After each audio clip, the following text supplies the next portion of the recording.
Hello and welcome to Raw and Authentic. This is episode 4. And in studio today, we are joined for the very first time with our first female interviewees. The only brand in Swakopmund that makes sense when it comes to entertainment, a nice time, and food.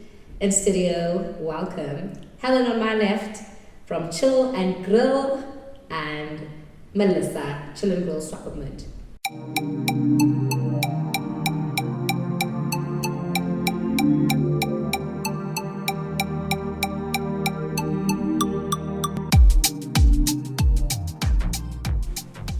Right, as I said formally, Chill and Grill Swakopmund is here in studio with us. This is Raw and Authentic. In the studio with me, the co-founders, Melisa to my right, welcome, and Helena to my left. Pretty nerve-wracking if it is your first time sitting in these chairs, right? So first is first, we just want to get to know, who is Helena and who is Melisa, and what is Chill and Grill Swakopmund? Okay, my name is Helenn. I am the co-founder of Chill and Grill Swakopmund. Okay, and it's Melisa, co-founder of Chill and Grill Swakopmund. Great. I don't know where to start. Just tell me, how was the idea birthed? Who went to who and said, I want to make a burger and sell it? What was going on that time? It started off, I remember we were in Helenn's room. And it was a thing of, let's braai this weekend. I'm like, okay, but let's do something different, like not your normal braai standing by a corner, because that time we had the tuck shop at the park. Yeah. They were like, okay, let's try and do something different and also incorporate where the kids have a jumping castle and things like that. That's how it started. I remember planning that first event. It was crazy because it was a thing of, we had to let know the neighbors, and we didn't know these things. So it was like a last minute thing also.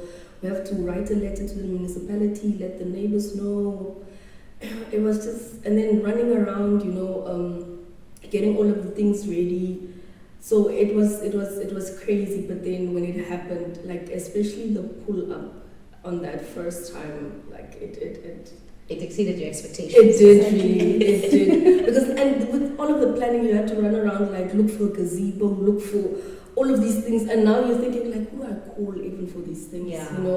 It was crazy. But I remember, the day before, we were like, okay, it is now, but we don't know. It's happening. It's happening, yes. We don't know what's going to happen, but we're gonna go ahead with this. We're not going to pull out now. Because I remember the thing of, I didn't buy meat yet. I still need to buy meat. I didn't do what yet.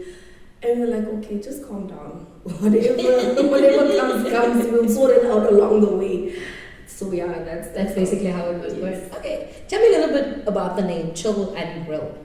How did we come up with How did you come up with that name? We were looking for a name. The same time we decided that we're gonna try and we're looking for a name. And then I think I was like, what about Chill and Grill? Yeah. And then it just made sense in that moment, so we decided, we're gonna use that name, Chill and Grill. This is the thing of we're chilling. And Grill, yeah. So we didn't want to name it Chill and Braai. Chill and barbecue. Chill and barbecue. A good infusion. Oh, awesome. So I guess I want to understand. So many times we have these brilliant ideas and you want to execute something. How long did it take you guys from just doing the community Chill and Grill event to actually getting it on paper and legal? We started 2019. Yes, I'm 2019. March, yes. Okay. And then we ran. That time, I know Helenn was always telling me, let's register the thing.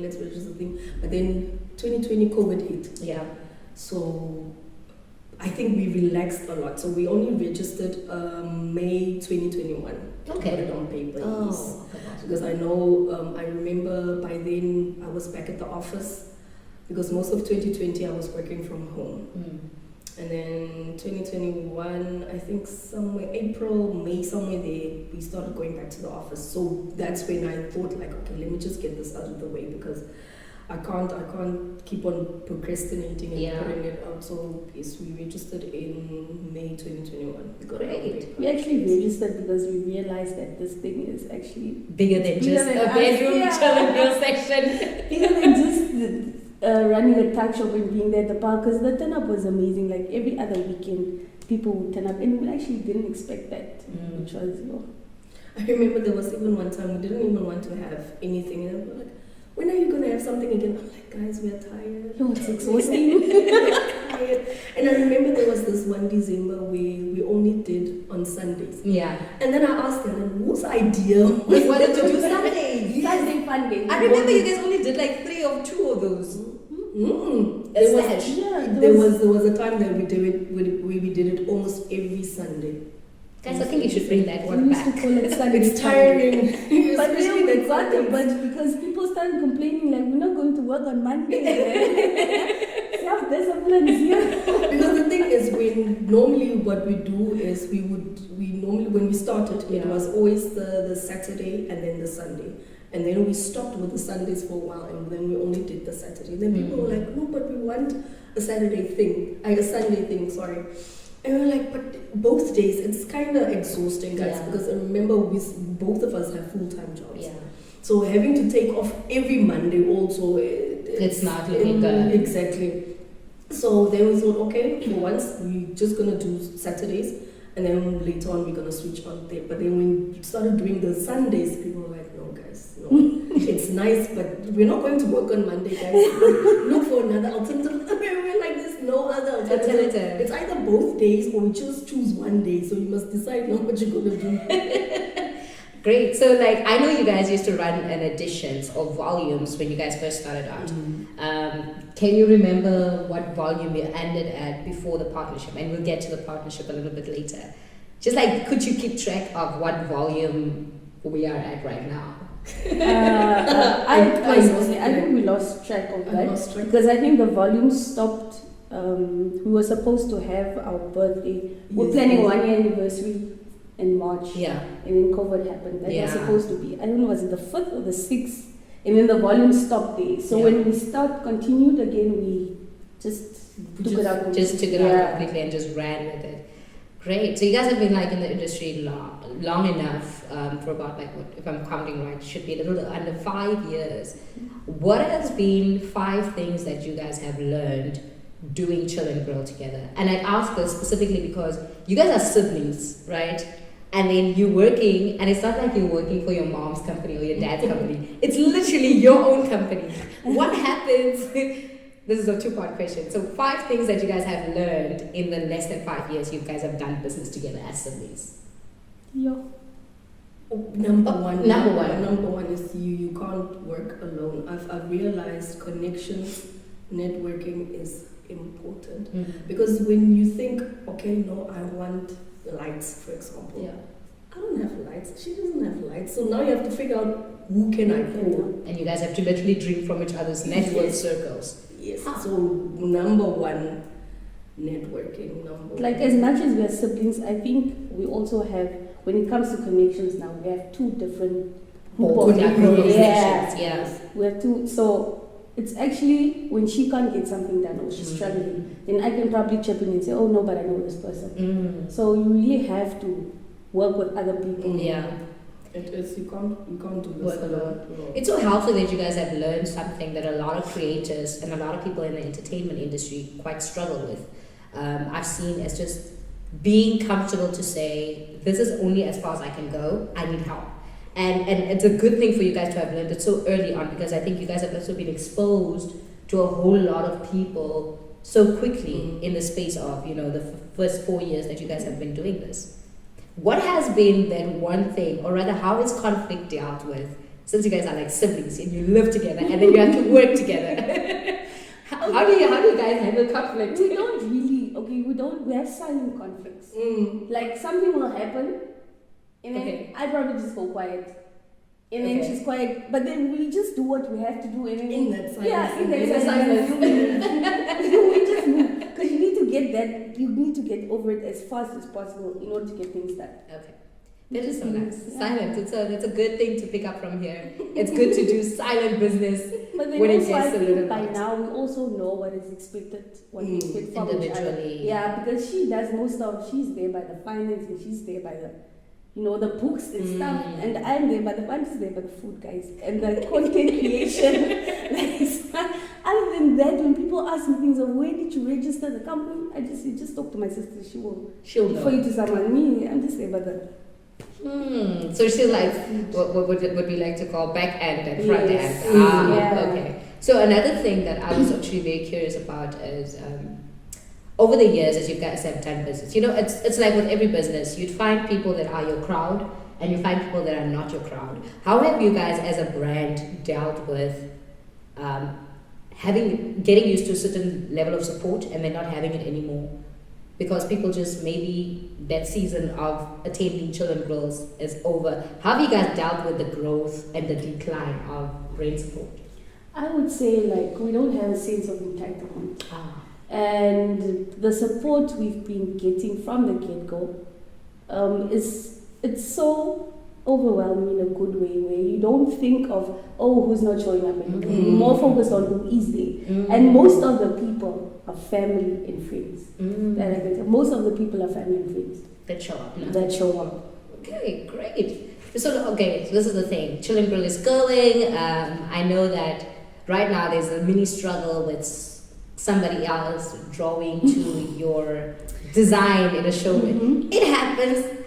I'd like to believe it doesn't always happen, but I guess I'm more keen. So if I'm coming new into this town and I've seen Children Grill stuff on social media, because I can see the way you guys write it and the way I immediately accentuate to that, But at the same time, there's another brand walking around. How are you guys dealing with that conflict of identity, I guess?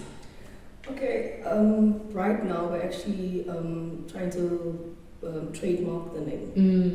But now it's actually taking longer than expected. But other than that, I really don't want to touch on the topic because we were told we were just calm, just lay low. Just lay low. Because it's not a competition. We're not in competition with anyone. We can't be in competition with anyone because it's the same name, but it's two different. You'll be able to tell the difference. Okay. Who is who. But then we've also been getting calls like, is it not your spot? Is it not? It gets to you at times. You forget about it, and then you get that call, and then they're like, no, is it not your spot? And then you remember, there's something like this. Yeah, but then I guess it's part of the growing pains of businesses that people just in general have, and it's something that I think creatives struggle with a lot. Is as creatives, we are all free to ideas. God didn't just sit there and think, I'm gonna give only an idea. But it's about how the idea is executed moving forward. And I think that's what sets you guys apart essentially as a brand, is the fact that your execution style is going to be different, irrespective of something coming up with a similar manner of doing things and not necessarily a name, which is very cool. Tell me, guys, a little bit about partnership. As you said earlier on, you guys really thrive in having networking in the industry. I see that you guys have partnered with another local brand, Caper Apparel. It's very rare that you see food come together with fashion. So tell me a little bit about that. I think how we get together is the fact that we both like event planning, because that's actually how we met. Okay. We met at it was actually at one of his events. Yeah. Yes, it was at one of his events. We had a store. Yes, we had a store at his event. And then I think a few weeks he contacted Helenn, and then he was like, no, he would like to collaborate. He has this idea. He normally has these type of events as well. Are we not interested? At first I was like, I was very skeptical. And then he said, no, I'll give you some time. You can just go check my page and what. And then I saw, okay, no, he actually had a few events. And so, okay, let's go for it. And see who's now where we're going to go. And I think with the first one was a roller coaster. That one was a roller coaster because we had a problem with the venue, the back and forth, because initially we wanted to have it at the Braai area where we had our last one. Yeah. But then something happened, and then the municipality moved us to the Benita North Stadium. And we were like, what are we going to do with this big area of things? Because we already had an idea of how we wanted to. Okay, then he was like, okay, I'm going to go sit down and I'm going to figure this out. And then he drafted something and he came back and he was like, okay, let's try and do this and see how it will work. And I'm telling you, for me personally, it exceeded expectations. It was your all black edition, right? Yes. You guys had it. I missed that. It was very nice. It was very nice. It was nice. I must say, me personally, because most of the times I don't really like engage with people at these events because I'm busy working. So, but that one really, I enjoyed it. And people didn't want to leave. I remember the securities had to come, and I'm like, guys, we're gonna get a fine. Can you guys leave? And they started singing.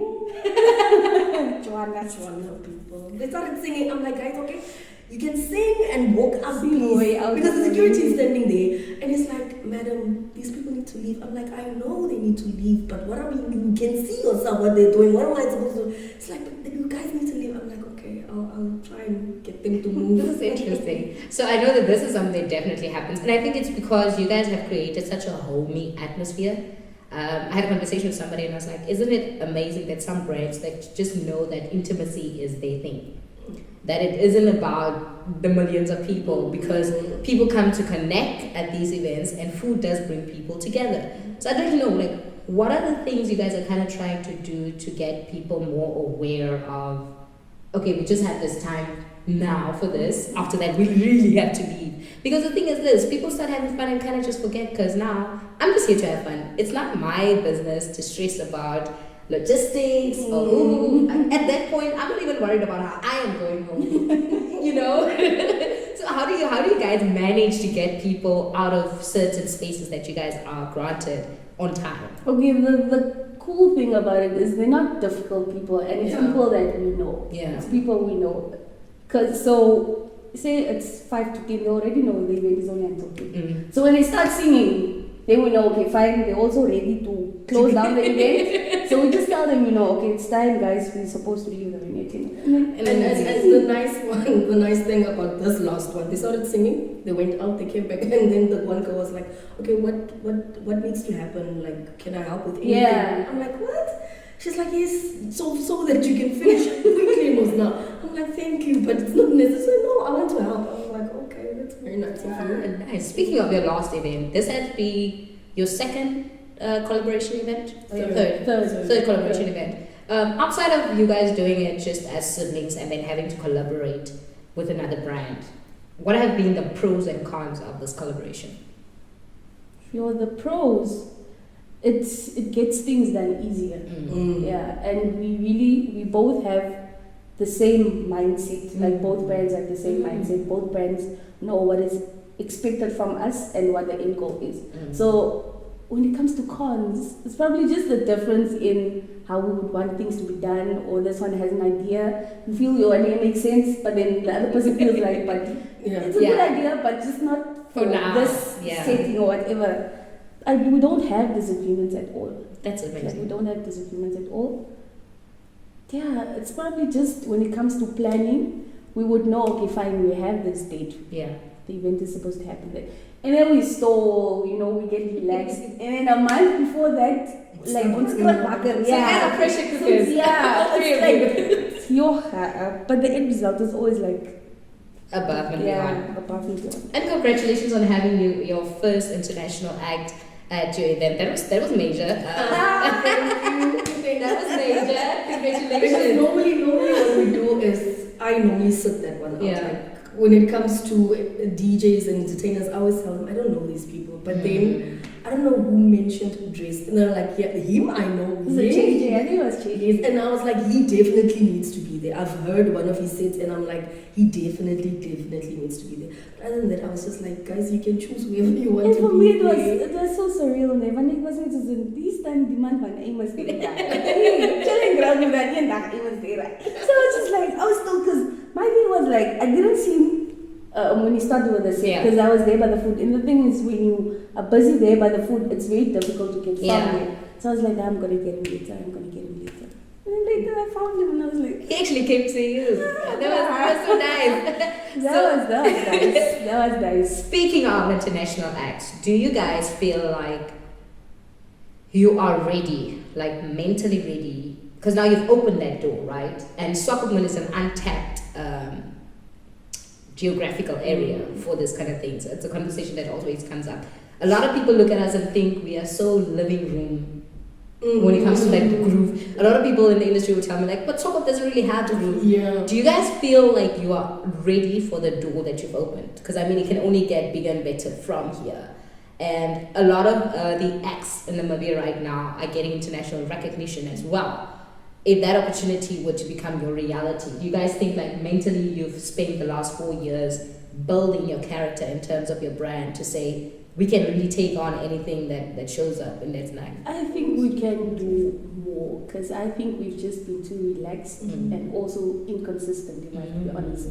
So when the opportunity presents itself, it's go time right there. And I think also with the setback of not having a venue, that's, I think that has been our biggest setback, because now we're like, okay, because the venues out there, especially in Swakop, it's difficult. It is very, very difficult to find a proper venue, you know, and then also a venue with most of the facilities, because now it's easy to get a venue, but then the facilities now can't really stand for what you want to do. So, but I think mentally, like, we are ready for if something like that comes up. Definitely, we'll go out there and, you know, give it our all.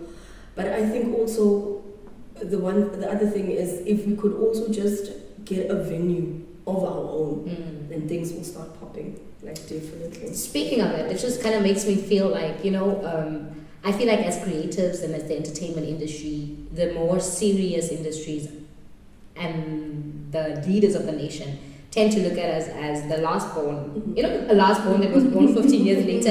Everybody's just like, come on, you know, go play with a toy. But I don't think people realize how much of an industry this can actually be. And especially because we normally talk of, and especially in Swakopmund, or in the coast rather, we are very seasonal entertainers because of where we are.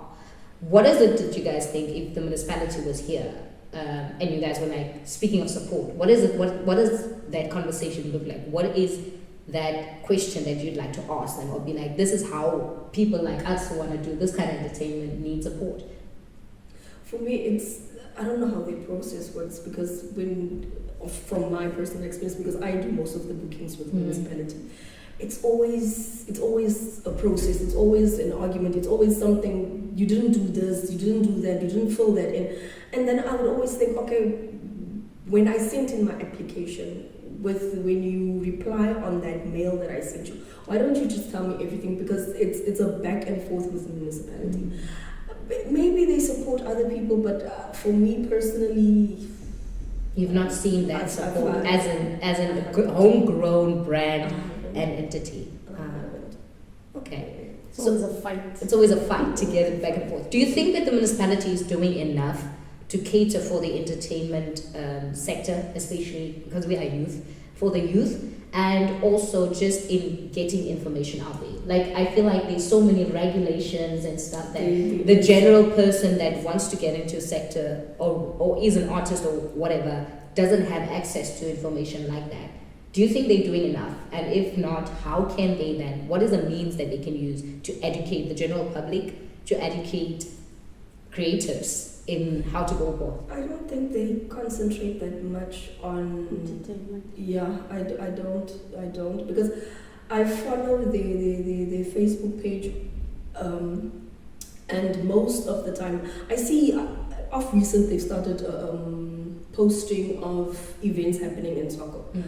But then it's not that much. But other than that, I don't really see them that much involved in anything entertainment-wise. And even in an education perspective, Yes, yeah. Because I think if the general public is educated and they know they've educated us, it's easier. Because now if I look, even if I want a venue, I know exactly who to speak to about what kind of venue. And I think they're not having consultations probably enough.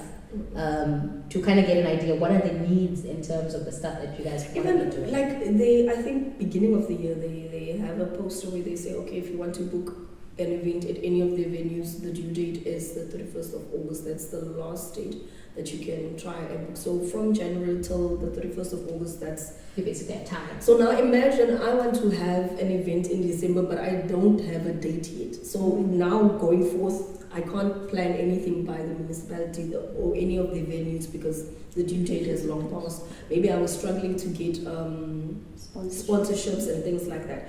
They don't educate you much on those type of things because I even saw that poster like last minute thing also, where I thought, okay, luckily our date is nearer, but still like you don't that information. Imagine now also you're not on social media also now. See now how is that gonna work? So I think they have to find other ways also to reach the public more. Yes. Great. Speaking of sponsorships, a lot of brands, and I think this is something I struggled with for a while, where you have this amazing idea, right? And you think of the process from A to Z of executing it, and then you're like, no, but I don't have the money to do that yet. And you kind of relax. I think it's where the reluctance come in. If you guys were to partner up and collaborate with big brands in Namibia, or even just get sponsorships, and you could like collaborate with 3 big brands, who would the brands be? I can hear. No, because Jägermeister, they cater for the entertainment industry, or from what I've seen. Yes. So I think Jägermeister is one of them. Mm-hmm. What else? No dream collaborator you're thinking of? Not yet. Not yet. So Jägermeister is... Jägermeister.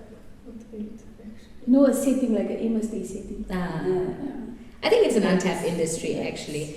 And then another thing I just like wanted to know, when you guys kind of get into imposter syndrome stages, how do you get yourself out of there?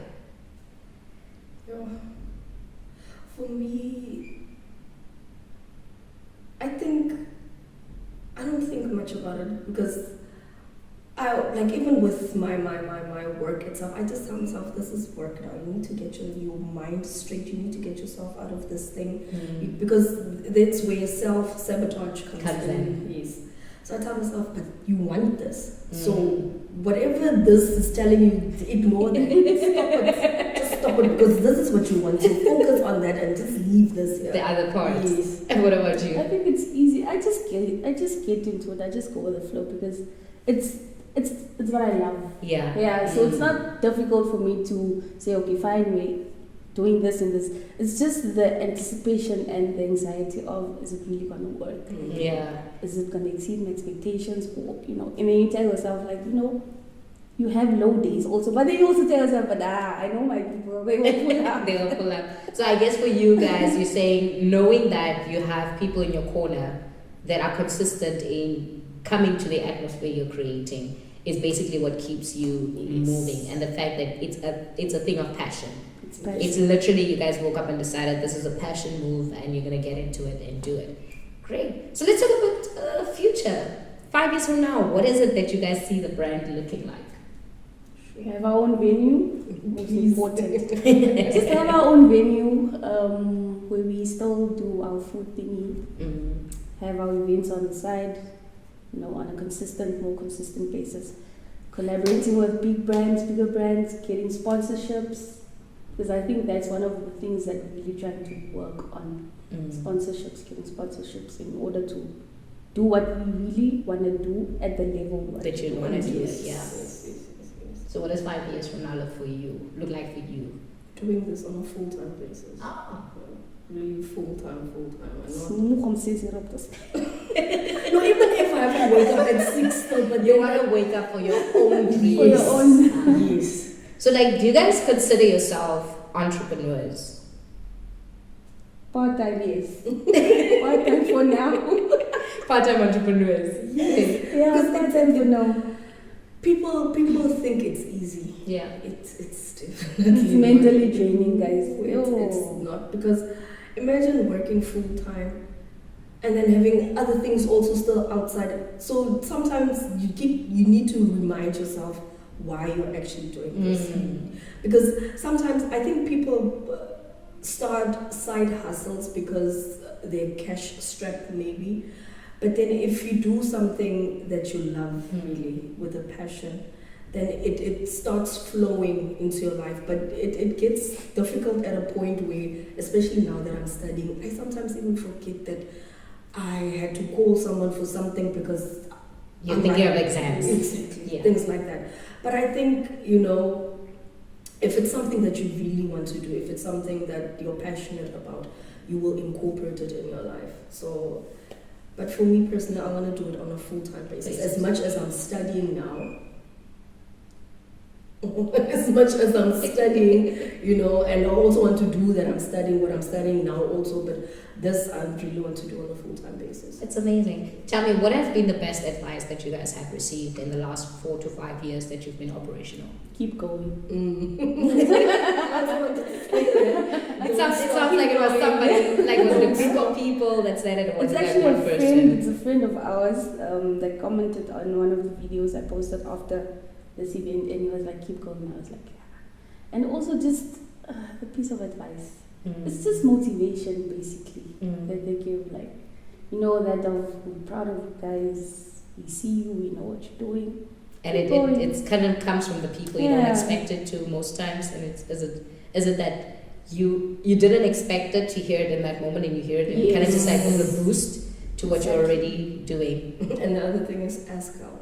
Yeah. Like, personally, me, I'd rather just do it first and see how far I get. Then I'll even contemplate about asking for help. But then eventually I'm like, and even the guy that I was telling was like, really, especially I know you will not ask, but ask. People are really willing to help, like in any way. Or we must see after the event when it's time to clean, like we have a whole set of people. Now the people who probably were the previous night, they're always willing to help to clean up and whatnot. It's nice. Yeah. What is your piece of advice to somebody out there that's thinking of doing something, whether it's birthed out of their kitchen or front yard? Just start, man. Just start. You as much as you are planning and writing things down and having this vision and having this plan, you won't have everything together. Yeah. Yes. So just start and see where you land, because most of the time you would think it will not work, then it works out. But then you didn't start, so you also don't know what's your duration, what's your capability. Exactly, so just start. And also don't be scared to fail. Fail in the sense of you had this big event this time, and then the next time it's not like the first one, so you get discouraged. But and also try to be consistent as possible, because you're consistency and discipline. Yes, because isn't the consistency where you see whether you're growing or failing? Because I mean, if I do something great now and I'm quiet for 6 months, of course I'm not gonna have like grab the attention of people at the very same time. All right, so we're wrapping up our interview. Can you please share with me what is a quote that you hang on to, like a phrase that you hang on to? Draai jou eie kruis, bly in jou baan, focus. It's a quote that I got from my uncle a few years back. So yeah. So that's the thing that you know. Draai jou eie kruis, bly in jou baan, and focus. Okay, nice. Yours? Sometimes in life. I think that is yours as well. I think this is hers as well. I don't know.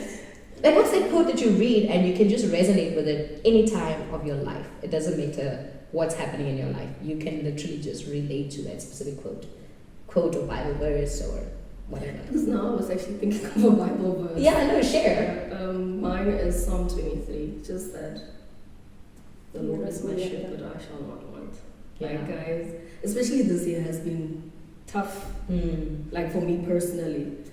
You know, it especially with school. Yeah. You know, it has been crazy, and I always reflect on that, just on that verse, and I'm like, yeah, no. With Him by my side, I will not fail. It's amazing.